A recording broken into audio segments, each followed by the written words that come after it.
দেখায়া দাও আমাকে রাস্তা।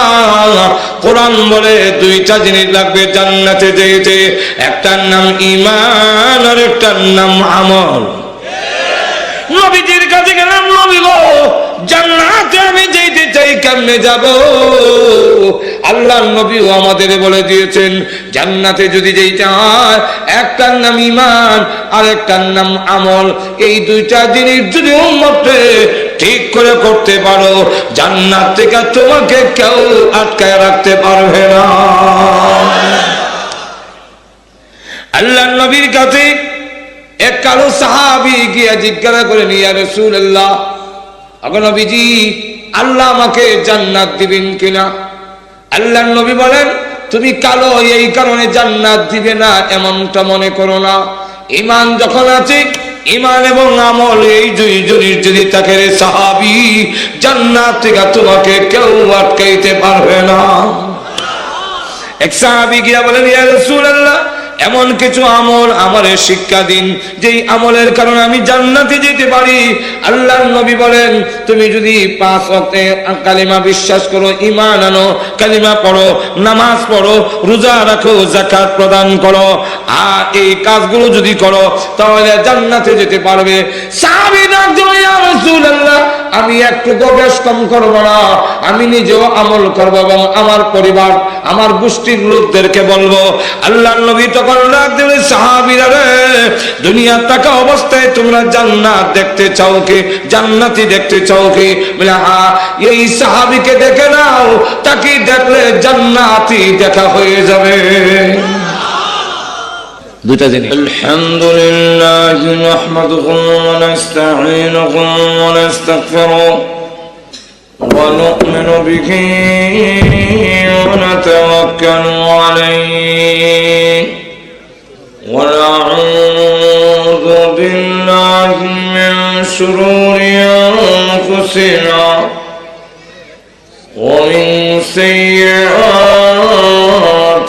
আ'মালিনা। من يهده الله فلا مضل له ومن يضلله فلا هادي له ونشهد أن لا إله إلا الله وحده لا شريك له ونشهد أن سيدنا ومولانا محمدا عبده ورسوله الذي أرسل إلى الناس كافة بشيرا ونذيرا وداعيا إلى الله بإذنه وسراجا منيرا. أما بعد فقد قال الله تعالى في كلامه المجيد وفرقانه الحميد. أعوذ بالله من الشيطان الرجيم. بسم الله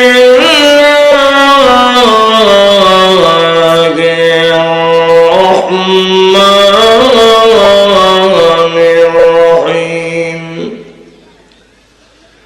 ومن أراد الآخرة وسعى لها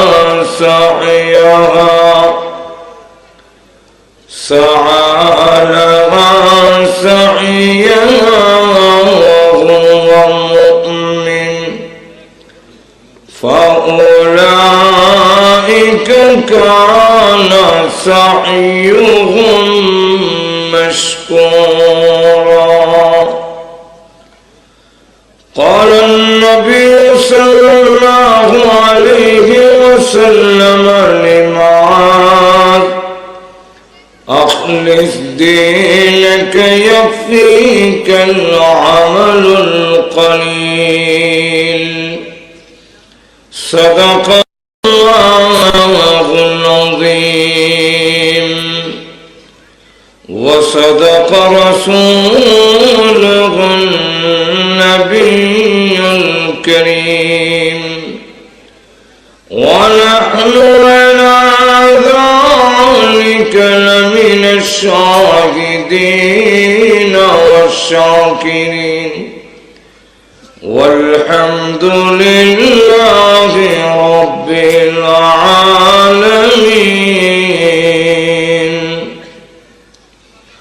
اللهم صل على سيدنا ومولانا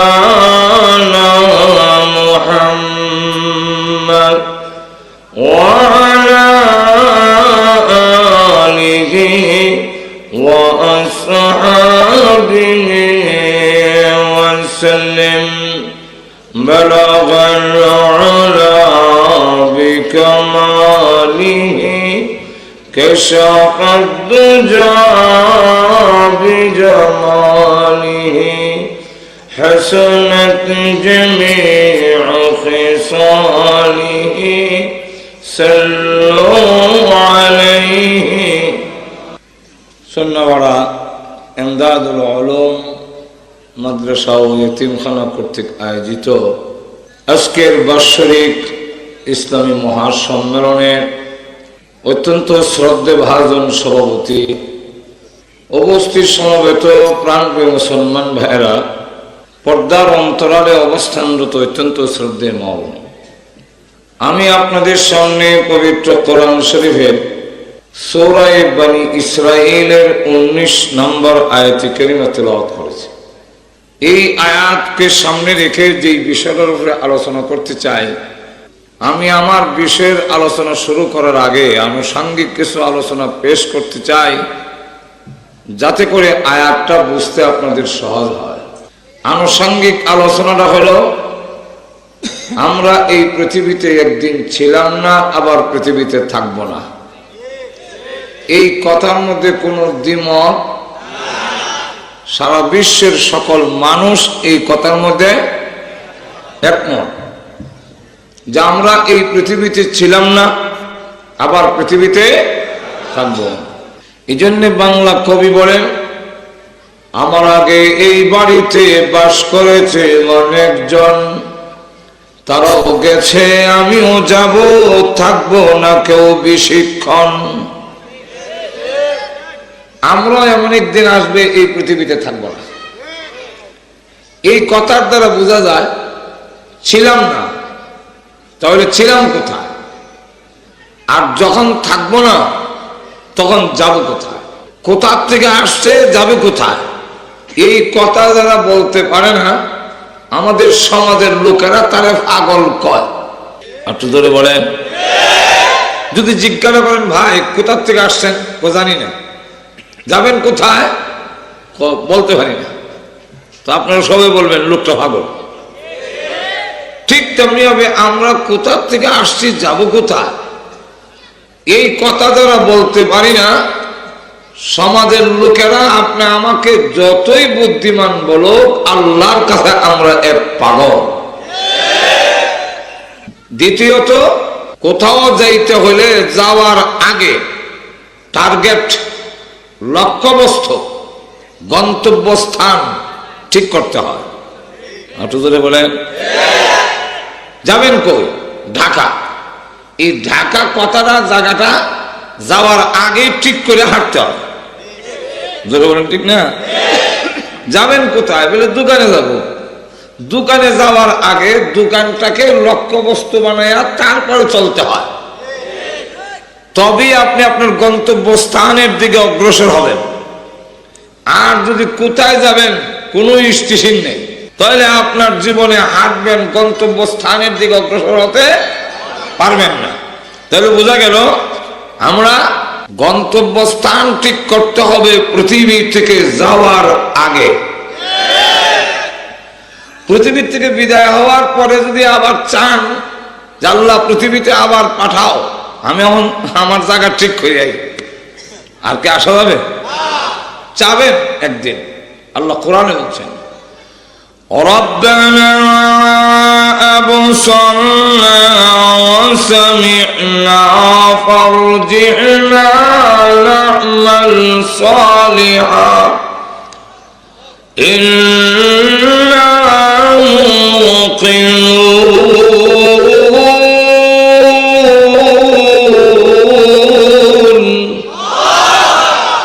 একদিন আমি পৃথিবীর থেকে বিদায় হওয়ার পরে এই কথা বলবো, রাব্বানা আবসারনা, হে পরওয়ারদিগার, এখন তো আমি চোখে দেখেছি, ওয়া সামি'না, কানেও শুনছি। এতদিন মনে করতাম মোল্লারা এরকম বলবেই, আমাদের কথা তো আপনারা 100% বিশ্বাস করেন না। যদি 100% বিশ্বাস করতেন তাহলে অবশ্যই আমাদের আমলের পরিবর্তন হইত। ওয়াজ শোনার পরে আগে যেমন পরের দিন কি শুনলেন? যদি বিশ্বাস করতেন অবশ্যই পরিবর্তন হওয়ার কথা ছিল। তো আল্লাহ এখন তো কানে শুনলাম, দেখলাম, ফারজি'না, আবার আমাকে শ্রীপুর পাঠাও। ফারজি'নার ভিতরে শ্রীপুরও আছে, যেখান থেকে গেছি আল্লাহ সেখানে পাঠাও। কেন যাবি? না'মাল সালিহা, নেক আমল করব। এতদিন করলে না কেন? আল্লাহ এতদিন পুরা 100% দৃঢ় বিশ্বাস ছিল না, বিশ্বাস ছিল কিন্তু দৃঢ় বিশ্বাস নয়। আর এখন ইন্না মুকিনুন,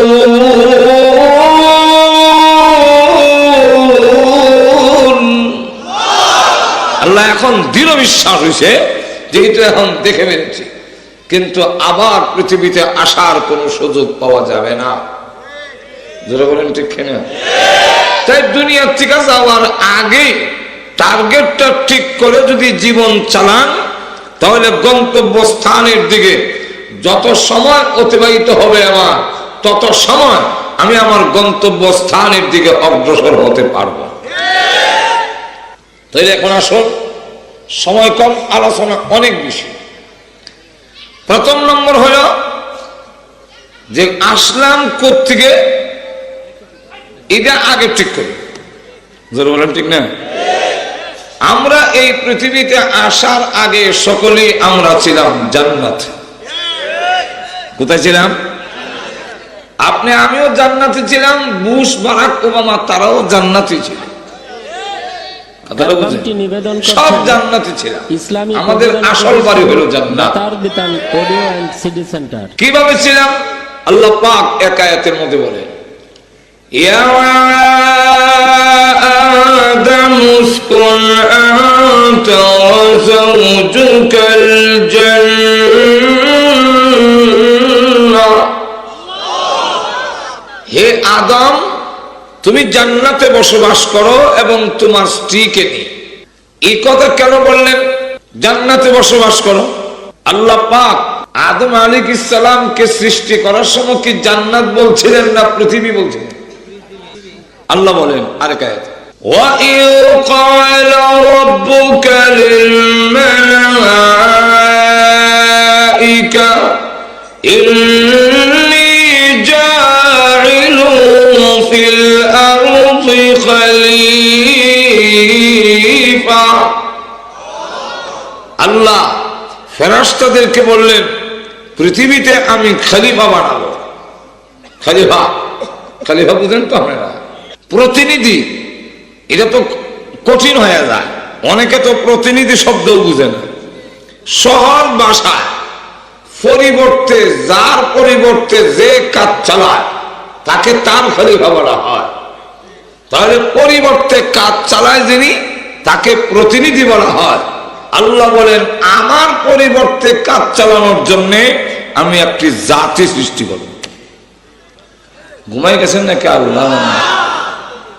তাহলে কিছু হা না তো করার কথা। মানুষ কার প্রতিনিধি? আর একটু জোরে বলেন। আর আল্লাহ প্রতিনিধি হওয়ার কারণে তিনটা কারণে মানুষ আশরাফুল মখলুকাত। আর না হয় আপনি আশরাফুল মখলুকাত হওয়ার মতো কোনো কোয়ালিটি মানুষের নাই। আর একটু জোরে বলেন। আপনি আমার চাইতে শক্তি হাতির বেশি না কম? আপনি হাতির থেকে সবল না দুর্বল? আর একটু জোরে বলেন। আপনি আমার দৃষ্টিশক্তি কুত্তা বিলের থেকে বেশি না কম? আপনি আমি আলোতে দেখি, অন্ধকারে দেখি না। কিন্তু আজ পর্যন্ত কোনোদিন কি কোনো বিলাই বলছে যে ভাইজান পাকঘরের লাইটটা একটু জ্বালেন, মাছ বাজি কই রাখছেন দেখে খাই? তাহলে এবার বলেন আপনি আমার চাইতে কুকুর বিড়ালের চোখের হাওয়ার বেশি না কম? আমরা চোখে কম দেখি চশমা লাগাই, আজ পর্যন্ত কোন কুত্তা বিড়ালের চশমা লাগাইছে? তাহলে দৃষ্টি শক্তির দিক থেকে আপনি আমার চাইতে কুত্তা সবল না দুর্বল? সবল। আত্মরক্ষার দিক থেকেও আমি দুর্বল। একটা সাপ, একটা বলদ আর একটা বলদের সঙ্গে মার করতে হইলে সে দেখবেন শিং দিয়ে মাটি উড়ায়, পা দিয়া গর্ত করে, আর একটা আওয়াজ দেয় হইয়া। ইদে দিয়ে কি বললো? সে বলছে শিং দিয়া মাটি উড়াইয়া এইভাবে তোরে মান।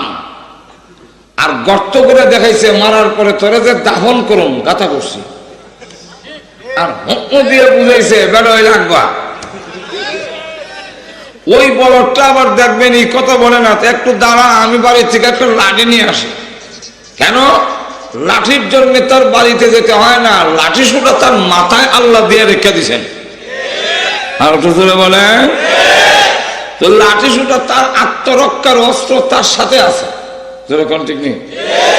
আর আমাদের এক যুবক যদি ডাক দেয় একটা আয়া দেখি সাহস থাকলে, সে একটা দাও লইছে, এরা তখন ডাক দেওয়া হয় রাখ আমি একটা দা নিয়ে আই।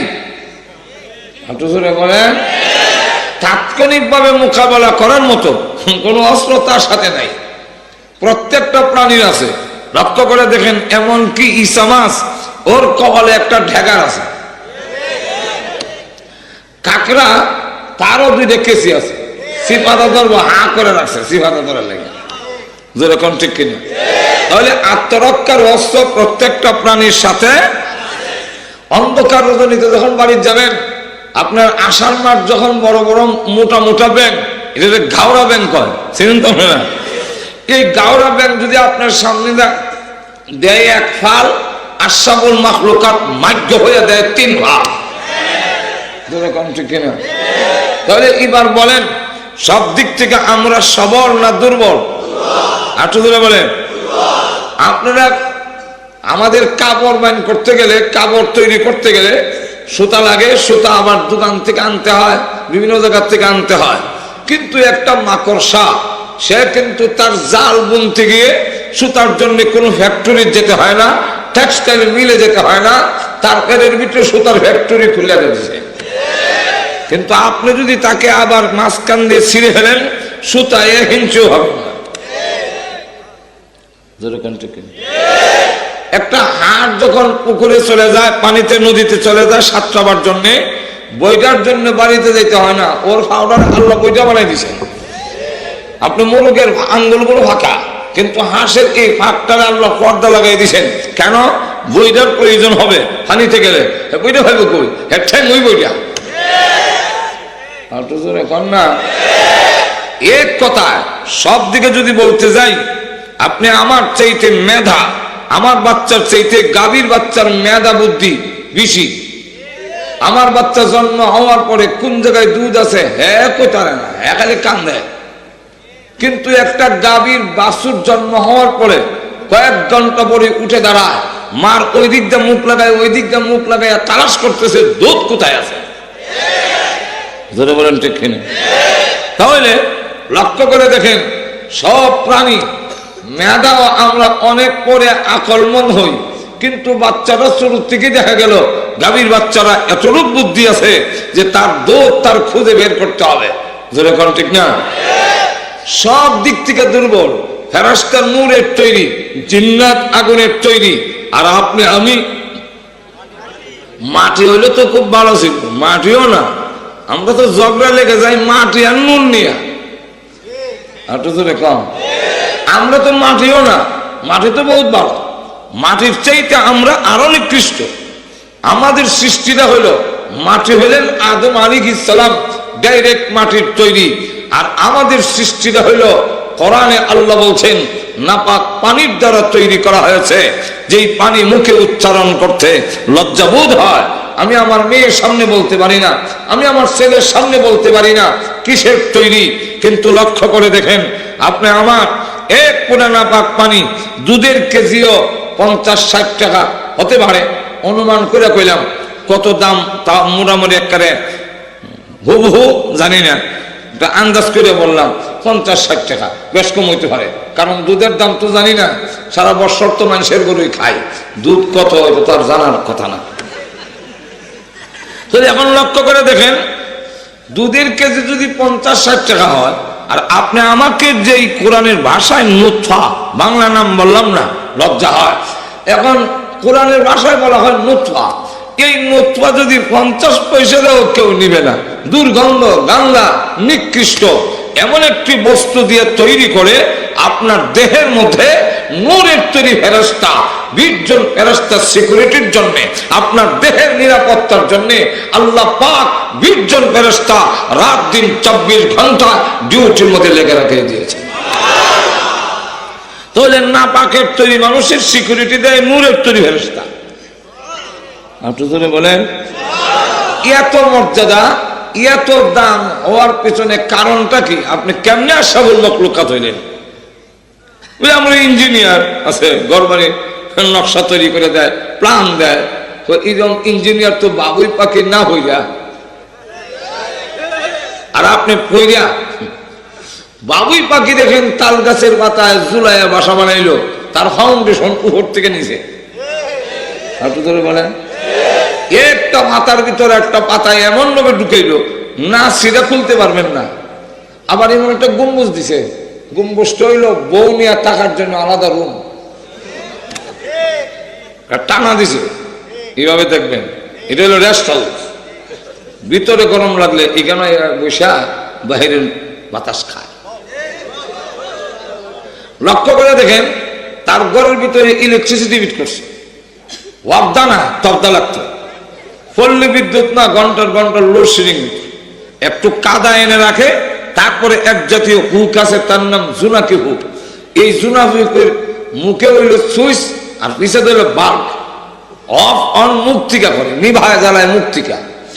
এই পোকাটা ধরে এনে কাদার ভিতরে তার মাথা ঢুকায় দেয়, দিলে পরে আর সুইচটা অফ করতে পারে না। পিছে তো অটোমেটিক বাল্ব জ্বলছে। ও ইঞ্জিনিয়ার সাহেব, আপনার থেকে কোনো আমি কম না, জোরে কম ঠিক কিনা? কিন্তু আমি বাবুই পাখি তো আশরাফুল মাখলুকাত না। আপনি জোরে কন।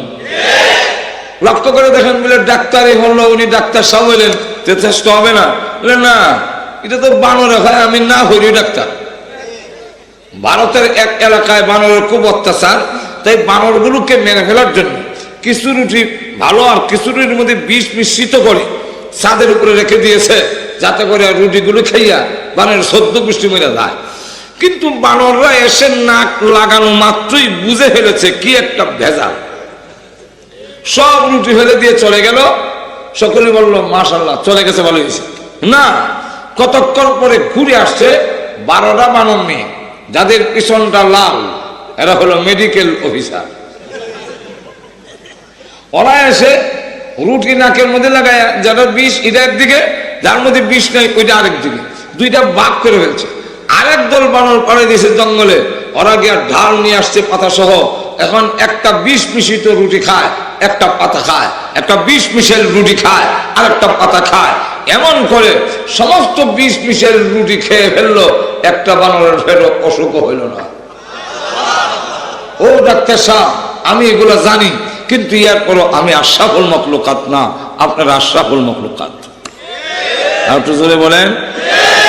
এইভাবে রাজনৈতিক নেতা লিডার হতে পারলে, কারণ আমরা এখানে তো রাজনৈতিক লিডাররা আছেন আমার, এখন রাজনৈতিক নেতৃত্ব দিতে পারলে যদি এর কারণে সার্টিফিকেট তোমাকে আশরাফুল মাখলুকাত দেয়, ফিকরা করবো আমি কি দোষ করলাম?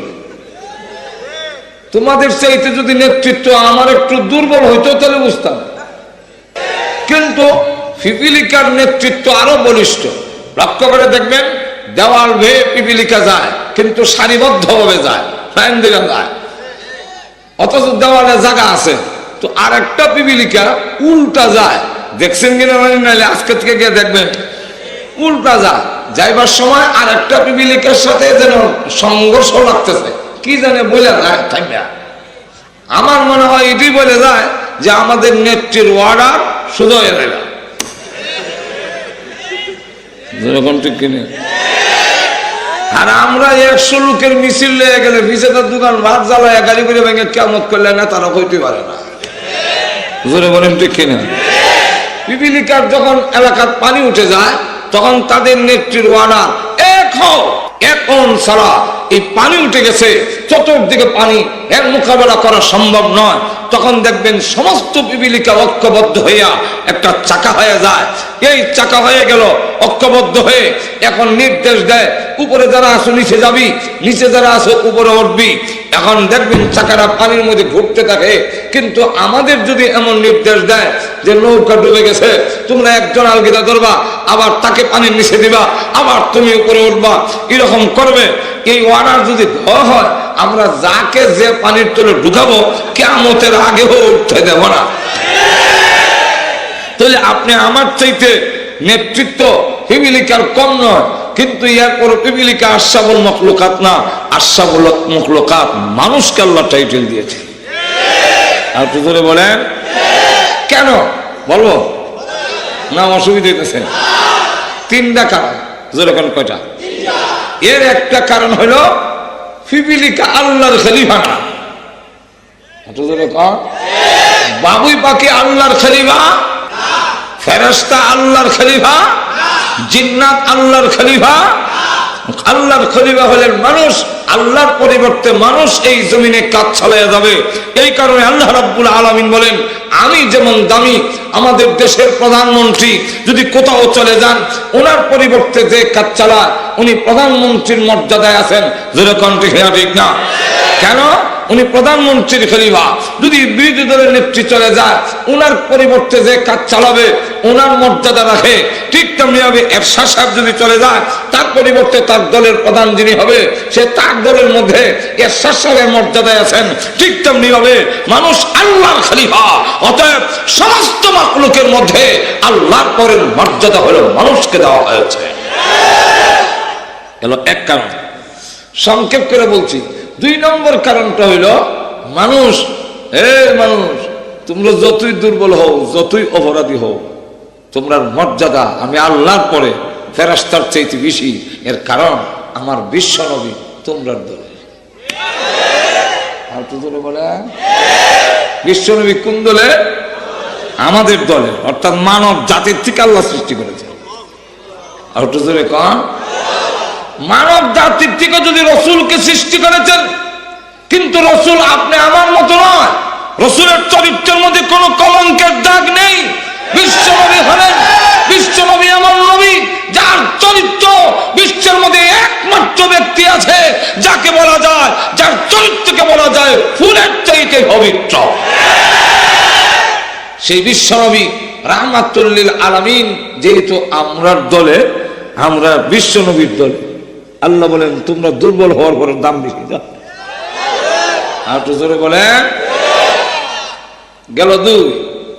3 নম্বরটা হইল আল্লাহ রাব্বুল আলামিন বলেন আমার কালাম, আমার সিফত, আমার কোরআন জিন্নাতেও পারে না, জিন্নাতের কাছেও নাজিল করি নাই, ফেরেশতাও একটা সূরা মুখস্থ হইতে পারে না। ঘুমাই গেছেন নাকি? বানরে একটা সূরা পড়তে পারবে? বাবুই বাকি ফেরেশতারা যদি বলেন আলহামদু সূরা পড়েন, তা আলহামদু কি বুঝেই না। যেরকম ঠিক কিনা? মানুষ আশরাফুল মাখলুকাত কেন?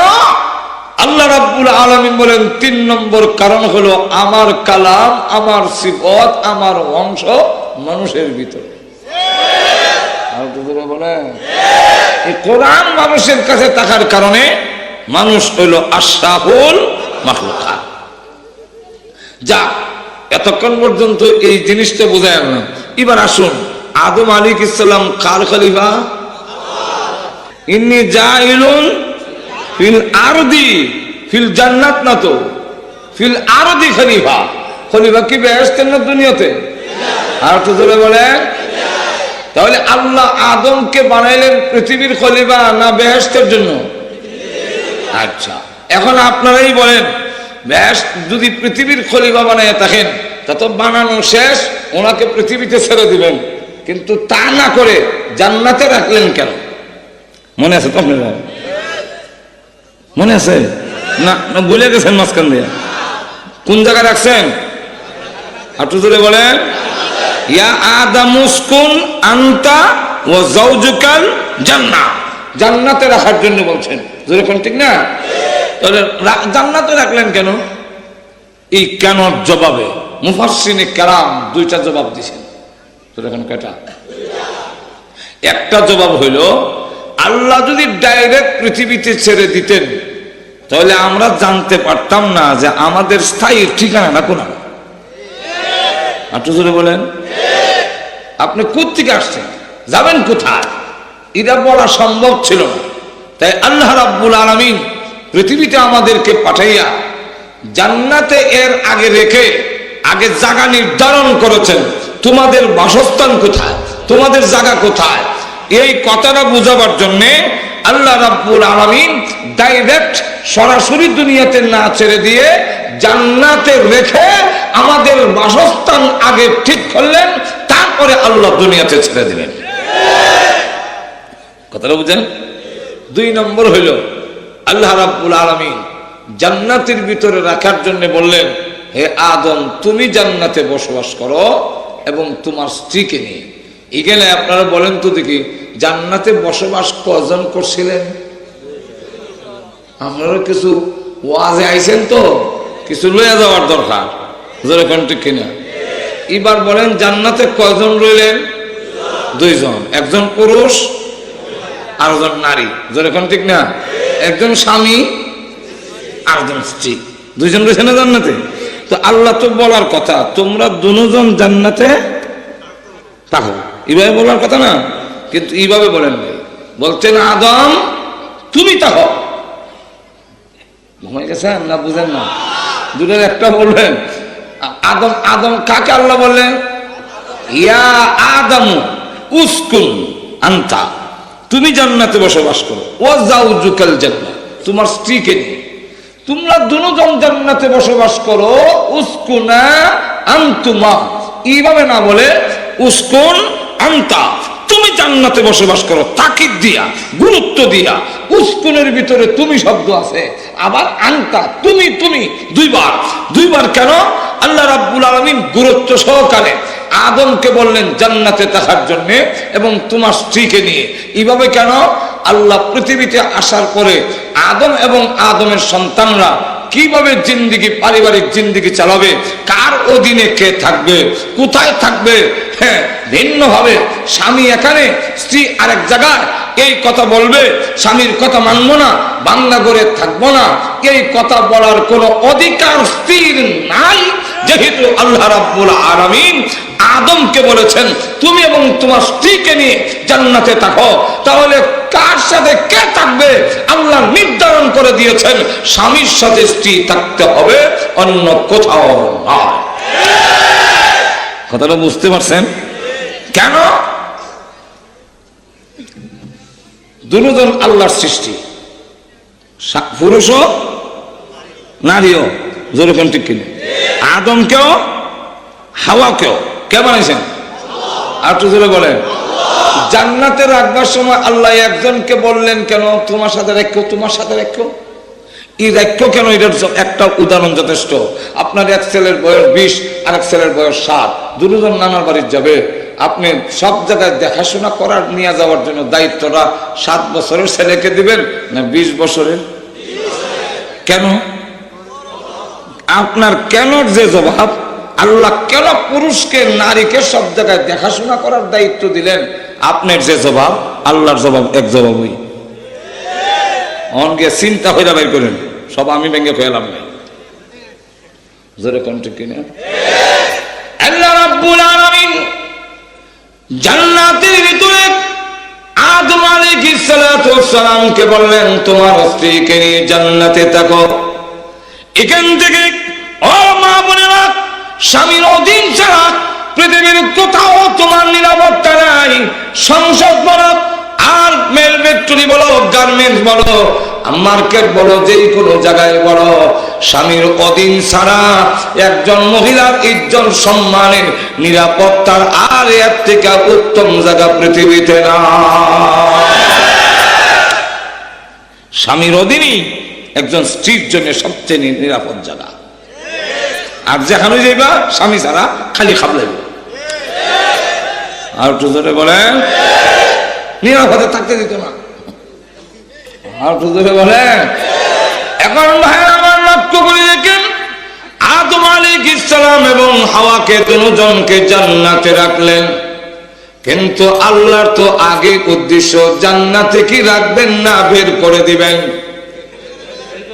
একটু জোরে কোন। আল্লাহ রাব্বুল আলামিন তো আগে বলেছেন জান্নাতে রাখার জন্য নয়, দুনিয়াতে পাঠাবার জন্য আল্লাহ রাব্বুল আলামিন সৃষ্টি করেছেন। তাহলে তো আগ থেকে আল্লাহর উদ্দেশ্য বের করে দিবেন, কিন্তু আল্লাহ বের করার সময় কৌশল অবলম্বন করলেন, হিকমত করলেন।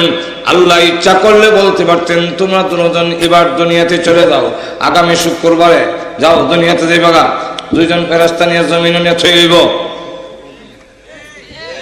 আর একটু জোরে কম। এইভাবে কেন করলেন না? না করে আল্লাহ রাব্বুল আলামিন বলেন সব খেয়েও সব জায়গায় সবর করো। খাওয়ার বেলায় আবার বলছেন তুমি আদম খাইও, তোমার বউরে খাওয়াইও, এইভাবে বলেন নাই। আল্লাহ রাব্বুল আলামিন বলার সময় বলছেন তোমরা দুজন যা সয়েজ হয় খাইও। একটু জোরে বলেন, তোমাদের দুজনের যা সয়েজ দুজন খাইও। আদম তুমিও খাইও, তোমার বউরে খাওয়াইও। এইভাবে বললেন না কেন? খাওয়ার বেলায় মহিলা আর পুরুষের রুচি একরকম নয়, সুতরাং পুরুষে যারা খায় বউরে জোর করে খাওয়ান লাগবো, এরা আল্লাহ দেয় না। আল্লাহ বলেন খাওয়ার বেলায় স্বাধীনতা দিয়েছি, মহিলা গো টাকার বেলায় স্বাধীনতা দেয় না। বুঝতে পেরেছেন বিষয়টা? আল্লাহ আমরার মাথায় আল্লাহ কাম করে। আল্লাহ রাব্বুল আলামিন আদমকে বললেন সাবধান, এই গাছের কাছে যাইও। মনে আছে না আপনারা? ওয়ালা তাকরাবা হাযিহি আশ-শাজারা ফাতাকুনা মিনাল যালিমিন।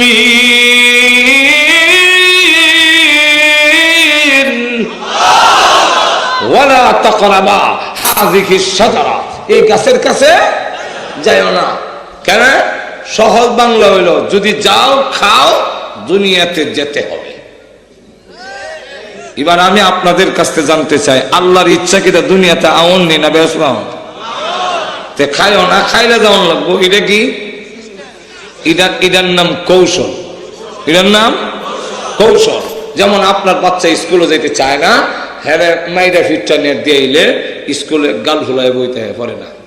সাথের ক্লাসমেট একটা ছাত্র হয় পড়াশোনা পড়তাম না, না বলে আইলে কেন আমি আইসি কিলাই মুরাই দিল কেন। আমরা যদি আল্লাহ ডাইরেক্ট পড়াই দিত এই নামাজ পড়ছ না, পড়তাম না, না বললে আইসত কেন বলে আমি আইসি পাঠালে কেন। ঠিক কিনা?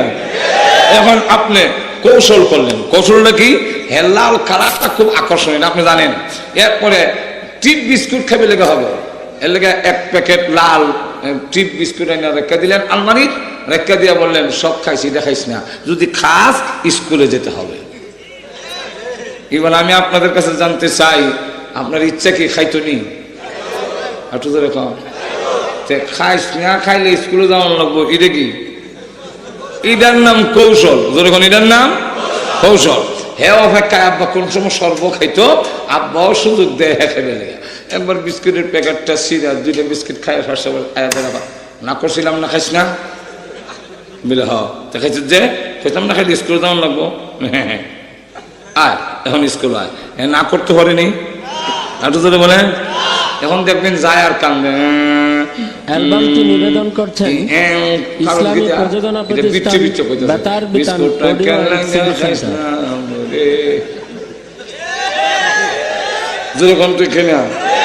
এখন সেই স্কুলে যায় আব্বার চাপে না হেড দোষে আটু ধরে কম। আদম আলী ইসলাম গন্ধম খাওয়ায়, আমরা বাবে গন্ধম খাইছে আইছে, এখন আর কোনের সুযোগ আছে নি বলে এই এবাদত কর নামাজ পড়তাম না বলে না পড়লে আসলে কেন এখন আর কই তারবো নি বলে ভাড়াইলো কেন, তখন আপনি বলবেন গন্ধম খাই আসলে কেন একটু জোরে কম। সেই কৌশলে আদম আলাইহিস সালামকে জান্নাত থেকে যখন বের করে দেয়, লক্ষ্য করে দেখেন মহান আল্লাহ রাব্বুল আলামিন কোরআনে যা বলছেন,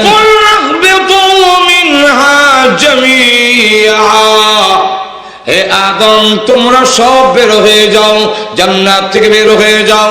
তোমরা হইলেন কিভাবে? আরবি ভাষায় দুইজনে বহু বচন হয় না, সব ভাষায় দুইজনে বহু বচন, একের অধিক হইলে বহু বচন।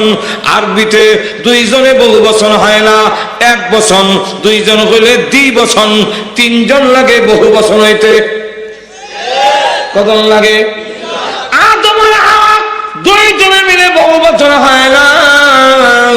আল্লাহ রাব্বুল আলামিন বললেন কুল নাহবিতু, তোমরা সব বের হয়ে যাও। সব হলো কোত্থেকে? মুফাসসিরিনে কেরামরা বলেন ডাইরেক্ট হলো দুইজন, ইনডাইরেক্ট হইলাম আমরা। ইনডাইরেক্ট আটো জনে কান আমরা আদম আলাইহিস সালামের পিঠে আর হাওয়ার বুকে ছিলাম। ওনারা বের হয়ে আসার কারণে আমরাও বের হয়ে আসলাম। লক্ষণীয় বিষয় হলো আল্লাহ রাব্বুল আলামিন আদমকে জান্নাত থেকে বের করে পাঠাইলেন শ্রীলঙ্কা, বর্তমান নাম, আগের নাম হলো সরণদ্বীপ, বর্তমান সরণদ্বীপ পাইবেন না, তার নাম শ্রীলঙ্কা। আর হাওয়া আলাইহিস সালাম মহিলা, ওনাকে জান্নাত থেকে ছেড়ে দিলেন জিদ্দা নামক জায়গা, এর নাম জিদ্দা। জাদ্দাতুন শব্দের অর্থ হইল দাদি, মা বুঝায়। আদম হাওয়া আলাইহিস সালাম তিনি একদিকে আমাদের মা, আরেকদিকে আবার দাদি। আমার যদি মা হয় আমার ছেলের দাদি হয়, আমার আব্বার যদি মা হয় আমার তো দাদি হয়। ওনাকে যেখানে ছেড়ে দিয়েছিলেন এই জন্য এই জায়গার নাম জিদ্দা হই জাদ্দা। এখানে হাওয়া আলাইহিস সালামকে পাঠিয়ে দেওয়া হলো। টার্গেট হলো মক্কা, টার্গেট হলো খানায়ে কাবা, এখানে আসতে হবে। লক্ষণীয় বিষয় হলো আল্লাহ রাব্বুল আলামিন পুরুষ নামক লোকটাকে পাঠাইলেন শ্রীলঙ্কা। শ্রীলঙ্কা থেকে মক্কা যাইতে হলে 7 সমুদ্র 13 নদী পাড়িয়া পাহাড় পর্বত ঠেল্লা যাও। মহিলা গো তুমি দুর্বল, এই কারণে এত দূর থেকে যেতে পারবে না। আমি স্বয়ং আল্লাহ তোমার ধাক্কা দিয়া মক্কা পৌঁছাইয়া দিলাম। এখান থেকে বুঝা যাক আল্লাহ রাব্বুল আলামিনের বিধান নারীর পক্ষে বেশি, নারীর পক্ষে বেশি। ইসলামের প্রত্যেকটা বিধান নারীর পক্ষে বেশি। একটা বিধানও নাই যেখানে নারীকে বেশি দেওয়া হয় নাই। আল্লাহর নবী সমান অধিকার কিভাবে বুঝিয়ে দিয়েছেন, নারীর অধিকার বেশি কিভাবে। নবী একদিকে রাষ্ট্র চালায়, অপরদিকে নবুয়তের দায়িত্ব পালন করে, নিজের সব কাজ সমাধান করে ঘরের ভিতরে গেলেন। আম্মা জান আয়েশাকে লক্ষ্য করে সালাম দিলেন। আল্লাহর নবী ঘরে ঢোকার সময় আগে সালাম দিতেন ঘরের ভিতরে, আসসালামু আলাইকুম, আসসালামু আলাইকুম। নবী সালাম দিয়ে ঢুকতেন। আম্মা জান আয়েশাকে আয়েশা রাদিয়াল্লাহু আনহা বলেন জিন্দেগিতে কোনোদিন আমি আগে রাসূলকে সালাম দিতে পারিনি। নবীজি ঘরের ভিতরে ঢুকে নিজের সব কাজ করে দিয়েছেন। আয়া ঘরের ভিতরে ঢুকে জিজ্ঞাসা করেন, আয়েশা গো খাবার তৈরি হয়েছে? হ্যাঁ নবী, রুটি হয়েছে, তরকারিটা এখনো হয় নাই। আল্লাহর নবী তখন বলতেন, আয়েশা গো তুমি উঠু কারো, আমি নবী তোমার আলু কেটে দেই, তুমি পেটটা পরিষ্কার করো, আমি জগ দিয়ে পানি এনে দেই। বিশ্ব নবী নিজের কাজ সমাধান করে স্ত্রীর রান্নাঘরের কাজের সহযোগিতা করে, নারীর অধিকার বুঝাইয়ে দিয়েছে। তোমারটা করে নারীর অধিকার, তুমি কিছু বুঝা নিবা, এর নাম হবে নারীর অধিকার। তোমার বুঝা তুমি পালন করিয়া আবার নারীর বুঝারও কিছু সাহায্য করবে। আর ইহুদি খ্রিস্টানদের সিস্টেম হইল যে আমার যারা করতে আসলাম এটা অর্ধেক করে হেরাই দেবো, হেরাটা নিতাম। আর আমার লক্ষ্য করে দেখেন, ইসলাম নারীর এত সম্মান দিয়েছে, গর্তের হাত থেকে জীবন্ত কবর দেওয়া হইতো, সেখান থেকে উদ্ধার করেছে ইসলাম, নারীকে মাতৃত্বের মর্যাদায় পৌঁছাইয়া দিয়েছে। আর বলে দিয়েছে, ও যুবক ছেলেরা, মার পায়ের নিচে তোমাদের জান্নাত। স্বামীকে বলে দিয়েছে, স্বামী রে, তোর ক্ষমতা আছে বলে জেনে রাখ, সারা পৃথিবীর মানুষ যদি তোমাকে ভালো বলে, স্ত্রী যদি তোমারে ভালো বলে না, তাহলে তামাম দুনিয়ার মানুষ ভালো বললেও আল্লাহর কাছে তুমি ভালো হতে পারবে না। আল্লাহর কাছে ভালো হইতে গেলে তোমার স্ত্রী সার্টিফিকেট দিতে হবে আমার স্বামী ভালো। কম বউ যদি হয় সবে খুব ভালো, বউ ক নম্বরের হবি আমি না জানি, সকলের ভালো শেষ। আর তো বলে ছেলেকে বলছে জান্নাত পাইবা, মানে মার ফায়ার নিছে। স্বামীরে কইছে, স্বামী ভালো স্বামী ইচ্ছা বলে হ্যাঁ বউ সার্টিফিকেট দেব। চিন্তা করছেন বিষয়টা, ঘুমাই গেছেন? আল্লাহু আকবার। আর বউরে কইছে যে তোমার স্বামী যদি তোমার প্রতি খুশি থাকে তাহলে তুমি আল্লাহ খুশি, জামাই নারাজ আল্লাহ নারাজ। সিস্টেমটা দেখে। আর যদি এমন সমান সমান হয়, কেউ এটার নাম ধরে রাখে, এটার নাম ধরে রাখে, কেউর কাছে কোনো মূল্যায়ন কথাটা বুঝেন না। শেষে এটা হয় শহীদ, এটা হয় ফারমিন। শহীদ রিস্কা দেখো তো যেমন বোঝা সাহর, ফারমিন করে তো শুধু বাচ্চারা যেটা দেখে যেটা শুনে দিক সবই জুতা আইন পারবেন পা না হয়ে যাও, এটা আব্বাও কয় না আম্মাও কয় না, এটা কি দাও। ও তো এক কাজ করি বলে কি বলে ঘরের ভিতরে তৎকান থাকি, তুই আমার ডাকবে আব্বা, আমি তোর রাখুন আম্মা, যে শিখাইবার লেগা শিখাইবার লেগা যাও, আধুনিকতা লিয়া যাও। জোরে কোন ঠিক কিনে? স্বামী স্ত্রীর মধ্যে এইভাবে যদি শ্রদ্ধা না থাকে স্বামীর প্রতি, আর স্বামীর যদি স্ত্রীর প্রতি স্নেহ মমতা না থাকে, এখানে শান্তি আসবে না, সুখ হইত না। কার কাম কেটা করতো? আমার পাশের বাসা ওরা জামাই দুজন কোনো চাকরি করে, চাকরি করে 4টার সময় দুজন টায়ার্ড, এটা আই এম টায়ার্ড, এটা আই এম টায়ার্ড।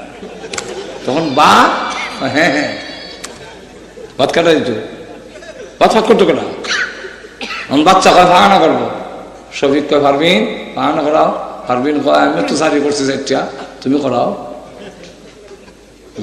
ঠিক এই লইয়া লাগছে, এটা দিছে পাহানা কইরই, এখন বাচ্চা দিছে পাহানা করে। আর এদিক দিয়ে দুইটা কে করাইতো এই নিয়ে ঝগড়া লেগিয়া, এটা জুতা দাবারি তার চলে দিব, এটা ঝাড়ু দাবারি তার ঘরে নেব, এই লইয়া লাগছে মায়। পরে গিয়ে মায়ের বাঙালি থেকে দেখি বলে আমার দুজনের টায়ার এদিক দিয়ে এই কাম করতো কেনা। এই জন্যে একই সেক্টরে দুজন চলে আসলে এক সেক্টর খালি হয়ে যায়। 1 2 নম্বর হলো আপনার বাচ্চা কাজের মেয়ের কাছে, তাকে ছেড়ে দিয়ে আপনি চলে যাবেন। মার স্নেহ মমতায় যেই বাচ্চা গড়ে উঠবে সেই বাচ্চা হবে সভ্য, সেই বাচ্চা হবে মানে আদর্শবান। আর কাজের মেয়ে যদি লালিত পালিত করে, এটা কাজের মেয়ের চরিত্র বেরোবে। এগুলো বুঝাইতো কেনা ঠিক কিনা? এই জন্য আদর্শ নাগরিকের অভাব হচ্ছে কেন, কথাটা বুঝেন না? এখন লক্ষ্য করে দেখেন এই পরিস্থিতিতে আল্লাহ রাব্বুল আলামিন যাক দুজনকে দুই দিকে পালাইয়া দিলেন, আল্লাহ দেখাইয়া দিলেন যে নারীর পক্ষে আল্লাহর সৃষ্টিগত ভাবে ইসলামের বিধান হলো নারীর নারীর। আচ্ছা যাক দুজন আসলেন তো অন কানলেন, ربنا ظلمنا أنفسنا وإن لم تغفر لنا وترحمنا لنكونن من الخاسرين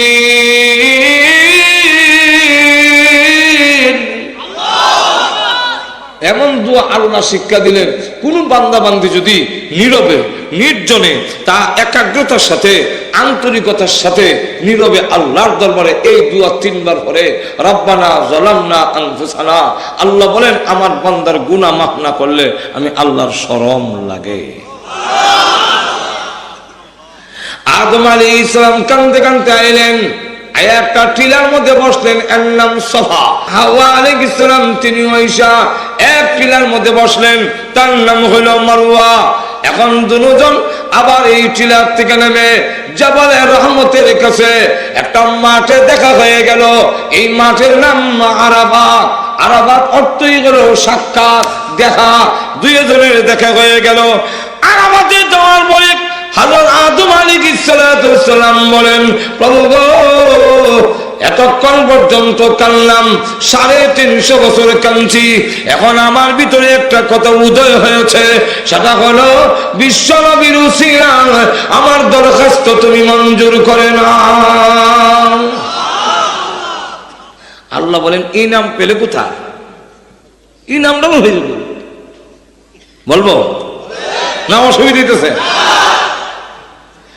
আদম আলাইহিস সালাম বলেন, প্রভু 3 জায়গা থেকে পেয়েছি। 1 নম্বর জায়গা হলো আমার ভিতরে রূহ দেওয়ার পরে চোখ খুলে তাকায় দেখি তোমার আরশে আজিমের পায়ের মধ্যে লেখা লা ইলাহা ইল্লাল্লাহু মুহাম্মাদুর রাসূলুল্লাহ, এই কালিমা লেখা। আল্লাহ, তখন আমি বুঝতে পারলাম লা ইলাহা ইল্লাল্লাহ, আদম সফিউল্লাহ তো লেখা নাই, লেখা মুহাম্মদুর রাসূলুল্লাহ। তাহলে এই রসুল তোমার প্রিয় হবে, তাই দরখাস্ত পেশ করলাম। এই হলো এক জায়গা। 2 নম্বর জায়গা হলো যখন জান্নাতে প্রবেশ করব, তখন জান্নাতের গেটের মধ্যে তাকিয়ে দেখি সেখানেও এই কালিমা লেখা। যখন জান্নাতের ভিতরে আমি ঘুমিয়েছিলাম একা, হঠাৎ করে দেখি আদমের বুকের বাঁকা হাড় থেকে উজ্জ্বল শামলা রঙের আকর্ষণীয় রং, উজ্জ্বল শামলাটা এই কালারের একজন আমার কাছে বসা। তখন অটোমেটিক হাত যেতে লাগলো ধরার জন্য, কারণ আল্লাহ তো নিষেধ করছে না, এই গেল না, খালি গন্ধমের না খাইও না, জোরে কণ্ঠে খেয়ে হাত বাড়াই দিয়েছেন, ধরি যাবে কি জানে ধরতে যাই। যেই মাত্র ধরতে যায়, মুহাসসিনে কেরামরা বলেন এখান থেকে বোঝা যায় এটা মজ্জাগত স্বভাব। নারীর কাছে থাকলে মন চাবি ধরে লাগ, চাবি চাইবো ধরত, এটা একটা মনের মধ্যে এই ওয়াসওয়াসা থাকবেই। এটা আদমের জন্মগত দেওয়া। আদম আলাইহিস সালাম যেই মাত্র হাত বাড়ালেন, আল্লাহ বলেন হাত সামলাও, বিয়া পড়াইলেন। একটু জোরে কন, কেন বিয়া পড়াবেন? সিস্টেমটা আমরা শিখাই দিচ্ছে। কুকুর বিড়াল তাদের যৌবিক চাহিদা আছে, গরু ছাগল এদের যৌবিক চাহিদা আছে, তোমাদেরও থাকবে, কিন্তু তাদের যৌবিক চাহিদা পূরণ করার পদ্ধতি সেটা হইল তারা ফ্রেন্ডশিপ এবং পার্টনারশিপের মাধ্যমে। আর আদমের যৌবিক চাহিদা, আদমের আওলাদের যৌবিক চাহিদা নিবারণ করার পদ্ধতি হবে বিবাহ সম্পর্কের মাধ্যমে।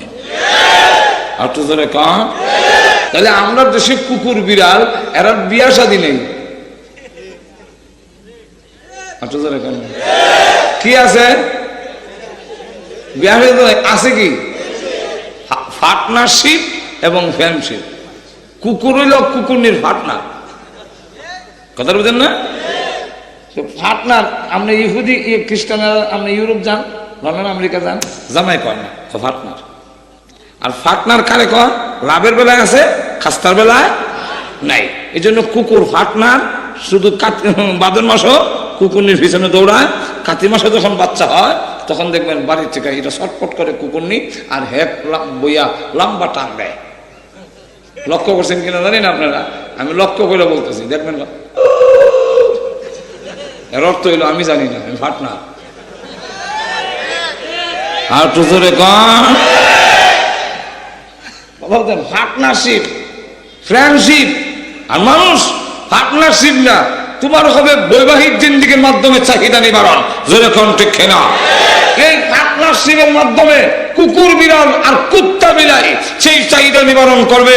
এর থেকে মানুষের এই পার্টনারশিপ বাদ দিয়া বৈবাহিক জিন্দেগী যদি চালু থাকতে হয়, এই মানবিক জিন্দেগী যদি রক্ষা করতে হয়, তাহলে কোরআনের তালিম ছাড়া আল্লাহর কসম এই পৃথিবীর মানুষের মানবিক মর্যাদা রক্ষা করা সম্ভব নয়। প্রভু যেই নবীর দরুদ আমাদের মহা হয় গো, এই নবী যে তোমার প্রিয় আর বলবার বাকি নাই। আল্লাহ এই নবীর উসিলায় কবুল করে নাও। আল্লাহ বলেন আদম বিশ্ব নবীর উসিলা যখন নিয়েছ, আমি আল্লাহ এই মুহূর্তে তোমার দরখাস্ত কবুল করে নিলাম। এতক্ষণ পর্যন্ত বুঝাইলাম আসলাম কেমনে, ছিলাম কোথায়, আটু ধরে কম তেমনি গাজীপুর কেমনে, হ্যাঁ আপনার মা বাবা আইছে, আটু ধরে কর না কে আসছে, আমাদের মা বাপ, আমাদের মা বাবা আসছেন জান্নাত থেকে, সুতরাং আমরা এইভাবে জান্নাত থেকে আইছি, কথাটা বুঝছেন। এখন আবার ঘুরা জান্নাতে যাওয়ার ইচ্ছা আসেনি, আটু ধরে বলেন এখন মইরা সেরে যাবেন কো, জান্নাতে যাওয়ার ইচ্ছা আছে থাকলে আমার ওয়াজ, আমি এরকম আর ওয়াজ নাই, আরো যখন ইচ্ছা আছে জান্নাতে যাওয়ার, তবে জান্নাতে যাইতে হলে ইচ্ছা এই টার্গেটে তোমার জীবন পরিচালনা করতে হবে যে আমি মরে সাথে জান্নাতে যেতাম, জোরে কণ্ঠে খেয়ে না। এখন জান্নাতে যাইতে গেলে আপনি মক্কা যাবেন আডে হুক দিকে, কিয়ামতের আগে মক্কা হওয়া যাবো, মক্কা যাইতে গেলে যেইভাবে সোজা মক্কার দিকে হাঁটতে হবে, উল্টা গেলে যাওয়া যাবে না। সুতরাং দুনিয়ার জীবনটা যদি জান্নাতে যাইতে চান, এই নিয়ে যদি ইচ্ছা থাকে, তাহলে আপনার জীবন দিকে জান্নাতের দিকে চালাইতে হবে, একটু ধরে কম ঠিক না? আল্লাহ বলে দিয়েছেন এখন যেখানে আছো এখান থেকে যদি আবার জান্নাতে আসতে হয়, আল্লাহ বলেন এমনি আসতে পারবে না, তোমার সন্তান একটাও আইতে পারবে না, আমি বাতাই দিই কেমন তুই। পৃথিবীতে এমন কিছু জায়গা আছে যেখানে গেলে কোনো রাহাবার পথ প্রদর্শক ছাড়া জায়গা যাওয়া যায় না। এর মধ্যে একটা হইল সমুদ্র পথে, সমুদ্র গেছেন সব একরকম, জায়গা যাওয়া যায় না একরকম। 2 নম্বর জায়গা হলো পাহাড়ের ভিতরে গিরিপথে হাঁটবেন, একরকম জায়গা যাওয়া সম্ভব না রাহাবর ছাড়া। 3 নম্বর জায়গা হলো মরুভূমি, সব একরকম দেখা যায়, রাহাবর ছাড়া পথ প্রদর্শক ছাড়া আপনি জায়গা যেতে পারবেন না। দুনিয়ার থেকেও জান্নাতে যেতে গেলে রাহাবর ছাড়া যাওয়া যাবে না। তাই আল্লাহ বলেন রাহাবর পাঠালাম, সেই রাহাবর হইল কিতাব আর একটা হইল নবী, কথা বলছেন। তাই কিতাবের মধ্যে সবচেয়ে বড় কিতাব হইল কোরআন শরীফ, নবীর মধ্যে সবচেয়ে বড় নবী আমাদের নবী, জোরে কোন ঠিক কিনা? আরো জোরে বলেন। এখন আসুন কোরআনের কাছে গেলাম, কোরআন জান্নাতে যাবো কেমনে দেখায় দাও আমাকে রাস্তা। কোরআন বলে 2টা জিনিস লাগবে জান্নাতে যেতে, একটার নাম ঈমান আর একটার নাম আমল। নবীজির কাছে গেলাম, নবী গো জান্নাতে আমি যেতে চাই কেমনে যাব? আল্লাহর নবীও আমাদের বলে দিয়েছেন জান্নাতে যদি যেতে হয় একটার নাম ঈমান আর একটার নাম আমল। এই 2টা জিনিস যদি উম্মতে ঠিক করে করতে পারো, জান্নাত থেকে তোমাকে কেউ আটকায় রাখতে পারবে না। আল্লাহর নবীর কাছে এক কালো সাহাবী গিয়া জিজ্ঞাসা করেন ইয়া রাসূলুল্লাহ, আগো নবীজি আল্লাহ আমাকে জান্নাত দিবেন কিনা? আল্লাহর নবী বলেন তুমি কালো এই কারণে জান্নাত দিবে না এমনটা মনে করো না। ঈমান যখন আছে, ঈমান এবং আমল এই 2 জিনিস যদি থাকে রে সাহাবী, জান্নাত থেকে তোমাকে কেউ আটকাইতে পারবে না। এক সাহাবী গিয়া বলেন ইয়া রাসূলুল্লাহ এমন কিছু আমল আমারে শিক্ষা দিন যেই আমলের কারণে আমি জান্নাতে যেতে পারি। আল্লাহর নবী বলেন তুমি যদি 5 ওয়াক্তে কালিমা বিশ্বাস করো, ঈমান আনো, কালিমা পড়ো, নামাজ পড়ো, রোজা রাখো, যাকাত প্রদান করো, আর এই কাজগুলো যদি করো তাহলে জান্নাতে যেতে পারবে। সাহাবী ডাক দিলেন ইয়া রাসূলুল্লাহ আমি একটু বেশ কম করবো না, আমি নিজেও আমল করবো এবং আমার পরিবার আমার গোষ্ঠীর লোকদেরকে বলবো। আল্লাহ নবী তখন ডাক দিলেন, সাহাবীরা রে, দুনিয়ার থাকা অবস্থায় তোমরা জান্নাত দেখতে চাও কি, জান্নাতি দেখতে চাও কি? বলে হ্যাঁ। এই সাহাবীকে দেখে নাও, তাকে দেখলে জান্নাতি দেখা হয়ে যাবে। দুটা জিনিস। তাই আমার আয়াতে এতক্ষণ ঘুরে আনলাম, এখন আসলে আমার আয়াতের দিকে। আল্লাহ রাব্বুল আলামিন বলেন, মনে আছে আপনারা? সংক্ষেপে আর কয়েক মিনিটের ভিতরে শেষ করবো ইনশাআল্লাহ। তাহলে এখন আয়াত আয়াতটা আসলাম এতক্ষণে। ওয়ামান আরাদাল আখিরাতা ওয়া সাআ লাহা সাইয়াহা ওয়া হুয়া মুমিন ফাউলাইকা কানা সাইয়ুহুম মাশকুরা। আল্লাহ রাব্বুল আলামিন বলেন, ওয়ামান আরাদাল আখিরাতা, মুফাসসির কেরামরা বলেন এই বাক্য দিয়া আল্লাহ বুঝাইছেন তোমার সহি নিয়ত না যদি হয় তাহলে সারা জীবন মেহনত করলেও কাজে লাগবে না। তাই আমান আরাদাল আখিরাতা এই বাক্য দিয়ে আল্লাহ বুঝাইছেন যারা আখিরাত পাওয়ার ইচ্ছা করে সহি নিয়তে পেতে হবে, সহি নিয়ত থাকতে হবে।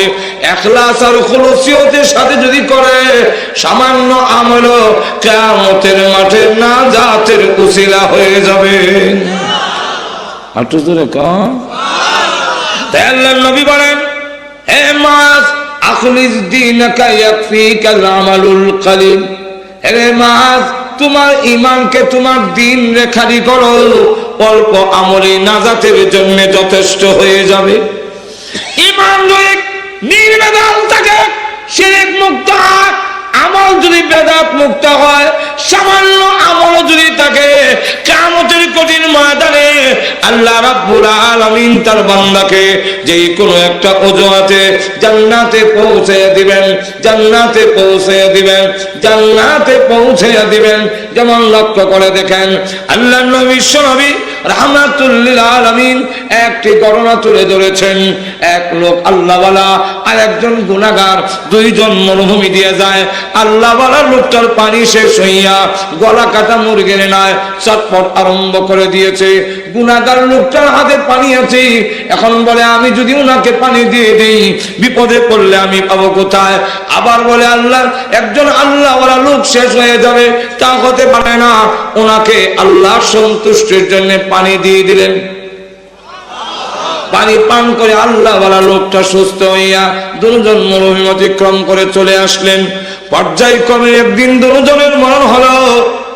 কিয়ামতের মাঠে যখন আমলনামার ফয়সালা হলো, আল্লাহওয়ালা লোকটার ওজন নিয়ে নেকের পাল্লা ভারী হয়ে গেছে। আল্লাহ রাব্বুল আলামিন বলেন, নাও জান্নাতের টিকিট, টিকিট নিয়ে লাইনে দাঁড়াও। জান্নাতে যাওয়ার সিস্টেম হলো লাইনে ধরে, লাইন ধরে যেতে হবে। টিকিট নিয়ে লাইনে দাঁড়াইছে। পাপিষ্ঠ গুনাহগার লোকটাকে বেঁধে ফেলেছে জাহান্নামের ফেরেশতারা। আল্লাহর ওয়াদা, তাকে নিয়ে জাহান্নামে নিক্ষেপ করো, 19 নম্বরে গেট দিয়ে ফেলে দিবে। 19 নম্বর বললেন কেন? এর বলার কারণ হলো 19 নম্বর গেটে নিতে গেলে ওই আল্লাহওয়ালা যারে পানি পান করেছিল তার সামনে যেতে হবে। যেই মাধ্যম ওই আল্লাহওয়ালার কাছে দিয়ে যায়, এমনি আল্লাহ তারে মনে করায় দিছে ওই লোকটারে না পানি কিনেছে। নিবেদন করছেন ইসলামী প্রযোজনা প্রতিষ্ঠান কাছে গিয়া বলে, হুজুর গলা কাটা মুরগির নাই, মরুভূমিতে পানির তৃষ্ণায় আপনি যখন চটপটে করেছিলেন, আমি যে পানি দিছিলাম আপনি সেই হুজুর না? বলে হ্যাঁ আমি তুই হুজুর। ও আমার মনে হয়েছে পানি তুমি দিছিলাম। বলে হ্যাঁ। হে আল্লাহ মালিক, ওই কঠিন বিপদের সময়, মুসিবতের সময় নিজে পানি পান না করে আপনাকে দিয়ে দিয়ে জীবন রক্ষা করেছিলাম। জান্নাতের টিকিট পেয়ে গেছে। আল্লাহ যাকে জান্নাতের টিকিট দিবে, এই টিকিট ক্যান্সেল হবে না। জান্নাতীরা যারা জান্নাতের টিকিট পেয়েছে, এমন লোকে যা সুপারিশ করবে আল্লাহ তা কবুল করবেন। আমার এই বিপদের সময় আপনাকে যে পানি পান করেছিলাম, এই কথাটা কি আল্লাহর কাছে একটু বলতে পারেন না? একটু ধরে এখন না সুবহানাল্লাহ।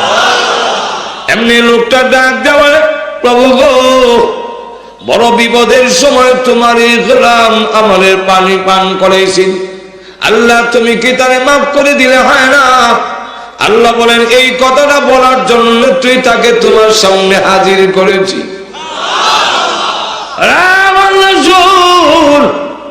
আমার দয়া মায়ার কিঞ্চিত মাত্র তোমাদেরই ভিতরে দিয়েছি, এত যদি তোমার বিপদ দেখে তোমার এই পানির তৃষ্ণায় কাতর হইয়া গলা কাটা মুরগির না চটপটি করছিলে, এই দৃশ্য দেখে আমার বান্দার যদি মায়া লাগে, আমি রহমানুর রহিম, আমি আল্লাহর কি তার বিপদ দেখে মায়া লাগে না? আমি একটা বাহানা তালাশ করতেছি, আমি একটা উসিলা তালাশ করতেছি, তুমি আমার কাছে বলো, বলতে দিলে হবে আমি আল্লাহ তার জিন্দেগি মাফ করে, গুনাহ মাফ করে দিয়ে জান্নাতের টিকিট দিতে একটা সেকেন্ড দেরি করব না। আল্লাহ রাব্বুল আলামিন এইভাবে সামান্য একটি আমলও নাজাতের জন্য যথেষ্ট হবে। এই জন্য প্রথম নম্বর কথা হলো ওমান আরাদাল আখিরাতা, এই বাক্য দিয়ে আল্লাহ বুঝিয়েছেন যারা আখিরাত চায় সহি নিয়তে ইখলাসের সাথে যেতে হবে। একটু জোরে কান, বেজাল মুক্ত, লোক দেখানো সাতকুরার থেকে মুক্ত হইতে হবে। এই হইল এক নম্বর। দুই নম্বর হইল বিনা পরিশ্রম ছাড়া জান্নাত পাওয়া যাবে না। জান্নাতে যাইতে চাই মেহনত করা লাগবো নি? হ্যাঁ মিরাত নাই। নামাজ পড়ো? হ্যাঁ নামাজ নাই। রোজা রাখো? নাই। সুদ ছাড়ো? হ্যাঁ নাই। ঘুষ ছাড়ো? নাই। পর্দা মধ্যে থাকো? নাই। তাহলে হবে না। আল্লাহ রাব্বুল আলামিন বলেন ওয়াসআ লাহা সায়াহা, সেই জান্নাত পাওয়ার জন্য মেহনত করতে হবে। আবার মেহনতটা করতে হবে মেহনত করার মতো। মেহনত করার মতো মানে তোমার ইচ্ছা মতো মেহনত করলে হবে না। এই মতের অর্থ হইল তোমার মেহনতটা হইতে হবে, জান্নাত পাওয়ার চেষ্টাটা হইতে হবে বিশ্ব নবীর বাতলানো মতে। একটু জোরে বলে, তোমার ইচ্ছা মতো যদি করো তাহলে হবে না। গেল এক। দুই, যে ওয়াসআলাহা সায়াহা। দুই তিন নম্বরটা হলো ওহুয়া মুমিন, তুমি মুমিন অবস্থায় মেহনত করতে হবে। ঈমান যদি না থাকে মেহনত কোনো কাজে লাগবে না। ভালো কাজ করলেও কোনো কাজে লাগবে না।